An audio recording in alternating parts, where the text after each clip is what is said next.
Yo, hello.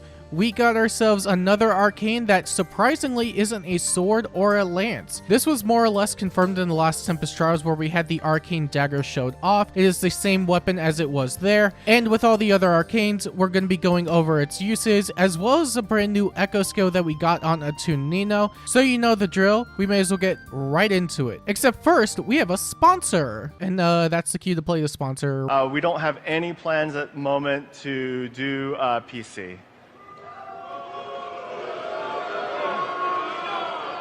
Do you guys not have phones? Yeah, you guys all have phones, right? Well, I sure do. And what a good time to have one thanks to today's sponsor, Austin Remote. Austin Remote allows you to control your PC and play PC games remotely from your own mobile device. Remote Desktop is a fast, stable, and reliable way to remotely access your PC through something like a phone, a tablet, or another PC, and this can be used to control or troubleshoot the computers in question through your device. It's available on Windows, iOS, and Android, and it's free. Actually, well, there is one barrier of entry. You gotta have a phone. That being said, the program is free, and the coolest part about it is that it works both ways, as in you can either play mobile games on your PC or play PC games on your phone. It's rather flexible in that regard and makes it much more vastly appealing. They also have paid options if you do want to shell out a few bucks for additional features. The benefit to paying a bit of money for the extended program is that you can get stuff like remote control for Android devices, and you can enjoy more stable and faster connections in general. Likewise, there's a smart power plug which you can actually get as an extension for the program, so you don't necessarily need to keep your computer on all the time. You can still do remote access through your phone as a result of it. Just one tap to wake it up, one tap to shut it down, and put it on your phone and you're good to go.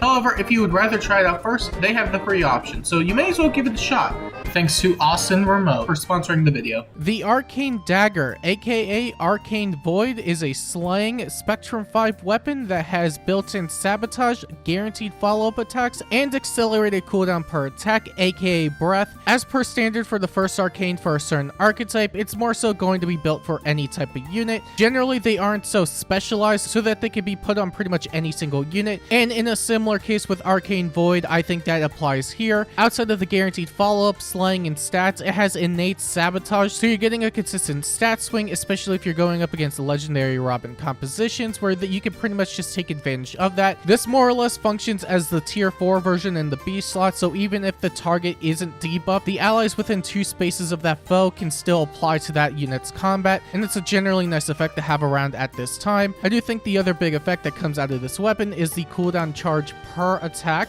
which basically allows every sort of dagger, regardless of their archetype, to trigger lethality at a consistent rate. Whether it's your infantry who didn't really struggle with it as much, now they could do it much better. Cavalry and flying daggers who were never really able to take advantage of lethality because of the high cooldown, now don't necessarily have to worry about it because it's 3 cooldown, and with the acceleration per attack, it's going to be very, very easy to charge. And the armors, while much more limited, don't really need to charge lethality, but they do have access to the likes of Armored Beacon and Armored Flow, and if they do want to run it in some scenarios, they could also run Miracle and charge it up very, very fast. And comparatively to the other generalized Arcanes, I think this is one of the better ones that we do have. I wouldn't say this is going to make any particular unit absolutely amazing or up to par with a lot of the newer stuff, but it will still allow them to function considerably well. And I forgot to mention this at the beginning, but I'm changing the way the format is going this time around. It's a bit of an adjustment. It's not a grandiose one, but I think this would make for a lot better pacing.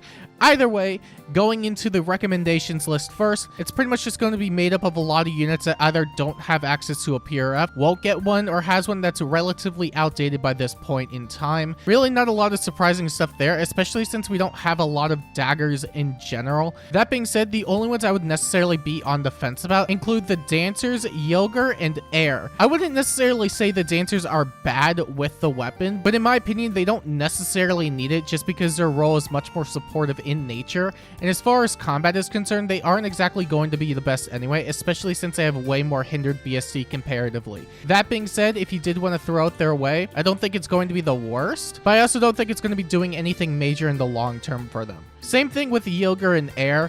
Yilgar has a relatively decent supportive weapon in her debuff Super Rain. The problem is that as far as combat is concerned, it isn't exactly the best. I do think the weapon would be a lot better for her in terms of combat, but if you did want to keep keep a relatively supportive niche that she has with her refine, you could always keep it since the added utility does benefit several allies, and for what it's worth, if you did want to make up for her combat, there are other ways to get around that too. Same thing with Air. As far as Air's role is concerned, she is a light mythic who has to go up against Emblem, where pretty much a lot of her support isn't really going to be taking effect. She has Sparkling Boost Plus, which is relatively okay. I wouldn't say it's something that is a must bring at this point, and the 5 extra res that you get from it isn't necessarily the most desirable thing for her.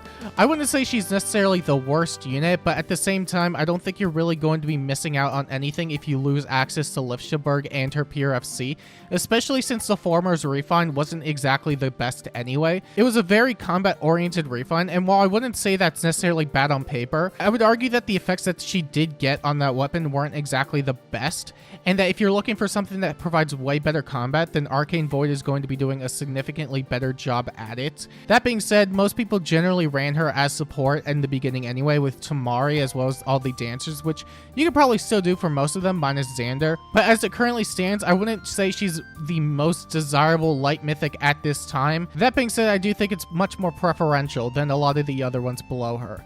The rest of the units below her pretty much just want to keep their PRF. All of the units in Keep PRF either have a really strong refine that they don't really want to get rid of for Arcane Void, or they have a really strong preferential weapon or exclusive skill that really can't be used with the Arcane that they would much rather keep around. The only units I would definitely recommend waiting for though are the ones that are going to get refined in this book. Gangrel and Layla are due for refines relatively soon. Meanwhile, Marlinus and Summermere are on the latter half of book 4 while Julian is in the middle of it. I would definitely say wait to see what they get first before giving them Arcane Void if you are interested in building them up, because there's a very real possibility that what they end up getting in the refine is significantly better than Void entirely. But as far as recommendations go, that is the list. Now I want to go into the builds, which is more or less just going to be a list of recommended skills at this point. One of the things that I was never really able to do in a lot of scenarios, and I tried incorporating it as much as possible when it came to the building portion of these videos, was trying to incorporate as many of these skills as possible into the builds. However, it wasn't exactly the easiest thing to do without repeating a lot of the same builds but changing one particular thing, which in my opinion really wasn't worth the screen time or explanation. So rather than doing that, I'm going to be giving you a list of recommended skills and showing some example builds on the left side of the screen, so that way you could get a better idea of what you could possibly fool around with when it comes to Arcane Void. As far as the weapon is concerned though, I think there's a lot you could do with it. Obviously, depending on the type of dagger that you're using, you would want to use their respective skills that boost certain stats, whether that's attack speed, defense and res, etc, etc. But I think outside of lethality spam, there's definitely a lot of stuff you could do with Miracle, which going forward might be the big play here, because Fatal Smoke 4 neutralizes any non-special miracles, which means with Arcane Void and a lot of other effects and skills that accelerate cooldown much more quickly, you're able to charge up Miracle at a very consistent pace and protect yourself from incoming attacks that would have otherwise killed you. It's definitely a lot more defensive in nature comparatively to running lethality, but it could also prove beneficial in the long term if you are looking to survive and get damage out, although it will ultimately depend on what kind of mode you're playing. Even so, there's no reason not to take advantage of the breath effect from Arcane Void whenever possible, although you could definitely just do that with lethality. And if you're looking to secure more kills or survivability, you could always run remote, finish, physical no follow, tempo 4. So many skills readily available to infantry that I don't think they're really going to be struggling on that front whatsoever. What I will say though is that the cavalry and flyers probably have some of the more unique options here. Outside of the lethality and miracle shenanigans that I did talk about, cavalry and flyers do have very strong movement capabilities, so you could always run something like Desperation and get 2 attacks out back to back. With that in mind, you would also run a lower cooldown special so that you can get it off much more quickly. What you could also do in scenarios of running a cavalry and flyer is run Flared Sparrow, which in my opinion is probably one of the better options for them, especially if paired up with Escape Route, so that way you can run away after combat. I think the big thing though is definitely either trying to survive so that way you can get Flared Sparrow off, or running something like Brash Assault 4, which means you probably won't be getting Canto unless you have it externally. But if the idea is just to try and set up Flared Sparrow, you definitely want to run something that provides some sort of damage reduction or survivability effects. Otherwise, you can continue to stack up whatever respective stat that you intend to build with Arcane Void.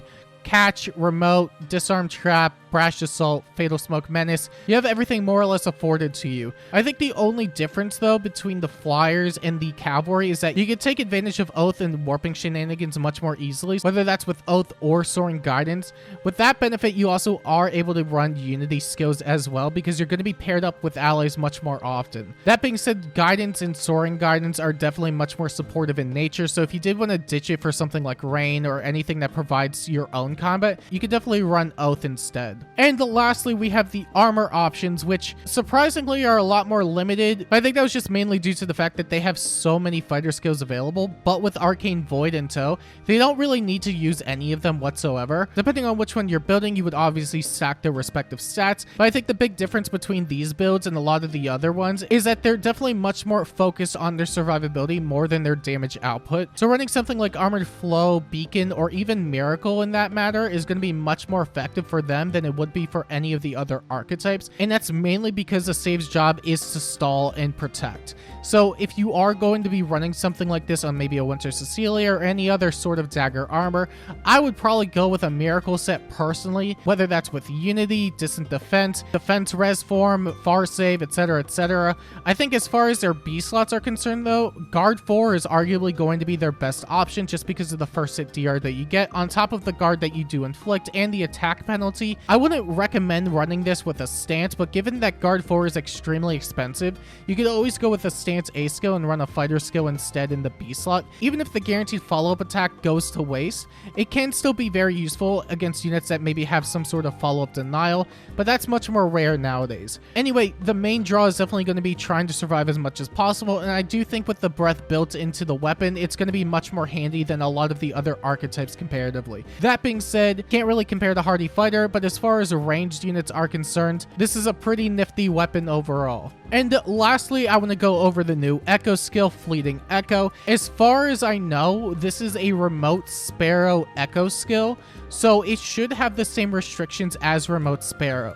That being said, if I'm completely wrong on that, I will correct it in the comments, but assuming it has the same restrictions, there's plenty of stuff that you can do with it. I think outside of stacking it with weapons and skills that have first hit damage reduction, giving this to a flyer or cab is going to be extremely good because you could free up their A slot for pretty much anything, which in a lot of scenarios can be a Flared Sparrow Brash Assault set, which in my opinion is probably going to be one of their better player phase options, especially if they are able to get Flared Sparrow off. That and the weaponry that have first hit damage reduction built into it, I think are going to be some of the better options when it comes to using this skill. You could also just give it to any sort of general player phase unit in my opinion, just because having the 30% damage reduction will always be beneficial if it comes to trying to get damage out. You can't get 2 attacks out if you get retaliated with an instant KO, so having 30% damage reduction, even if it's not necessarily the most amount, can still be beneficial for certain units that generally don't have the best bulk as is. And if you're running a finish skill and a really easy chargeable special, then you could easily heal back whatever amount of damage you might have taken from that attack. But otherwise, I think the biggest benefit with Fleeting Echo is just freeing up your A slot for pretty much anything that you want, whether that's all the infantry goodies including Hexblade, or even continually stacking it up with remote skills, whether it's because you want to become a really big bulk monster with a guaranteed follow-up weapon, set up hit and run gimmicks with Flared Sparrow and Escape Route,